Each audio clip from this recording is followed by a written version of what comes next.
विदुर जी को प्रभु की कथा सुनाते हुए मैत्रेय जी बोले, हे महात्मा, प्रभु की कृपा से राजा पृथु उनकी पत्नी अरुचि को लेने के लिए दिव्य विमान आया। उस पर सवार होकर जिस समय वे बैकुंठ जा रहे थे, देवता लोग उन्हें देखकर कहने लगे, आज तक ऐसा प्रतापी शूरवीर एवं धर्मात्मा राजा ने पृथ्वी पर जन्म नहीं लिया।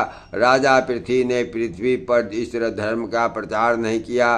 राजा पृथ्वी ने अब तक पृथ्वी पर इस तरह धर्म का प्रचार किया कि सातवें द्वीप पर हरि भक्त हो गए।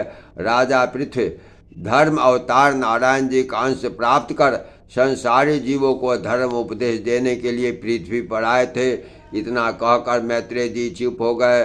तो विदुर जी ने पूछा, हे महात्मन, कृपा करके राजा पृथ्वी के पुत्रों की कथा सुनाए। तब मैत्रेय जी बोले, हे विदुर, जब राजा पृथु का बड़ा पुत्र विजिताश्व राजगद्दी पर बैठा, तब उसने अपने चारों भाइयों को चारों दिशा में राज्य बांटकर धर्म एवं न्याय के साथ प्रजा का पालन करते हुए राज्य करने लगा। राजा परीक्षित को गंगा तट पर बैठकर हरि कथा सुन रहे श्री सुखदेव जी ने कहा, हे राजन, एक बार ऋषि वशिष्ठ ने 3 अग्नियों को श्राप दिया था, तुम जाकर मृत्यु लोक में जन्म लो। अग्नियों ने जाकर विदिताश्व के यहाँ जन्म लिया। राजा विदिताश्व ने उनका नाम पावक, पुमान और शची रखा।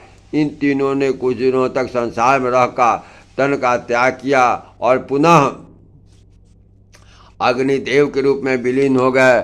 उसके बाद राजा विजिताश्व की दूसरी स्त्री से हरिवर्धन नाम का पुत्र उत्पन्न हुआ। बाद में उसका विवाह संस्कार अग्नि की पुत्री हविधारणी के साथ हुआ और उसकी स्त्री के गर्भ से 6 पुत्र उत्पन्न हुए, जिनके नाम प्राचीन ब्रह्मर्षि आदि हुए।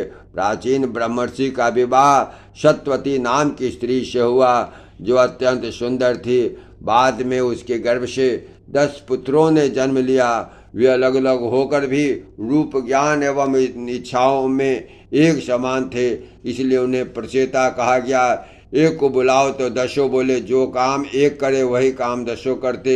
एक के बीमार होने पर 10 बीमार हो जाते। उनके कर्म, प्रारब्ध, बुद्धि एवं मृत्यु एक समान थे।